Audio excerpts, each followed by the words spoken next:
වලින් දෙක වලක් නැහැ උතන. කවුද ඔයා? අරුණෝදය. සිල්මිය. සජානි. මොකද හිතෙන්නේ? ගොඩක් සතුටුයි.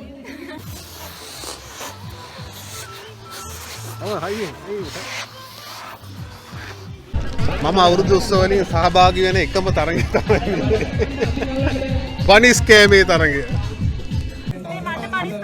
කන්න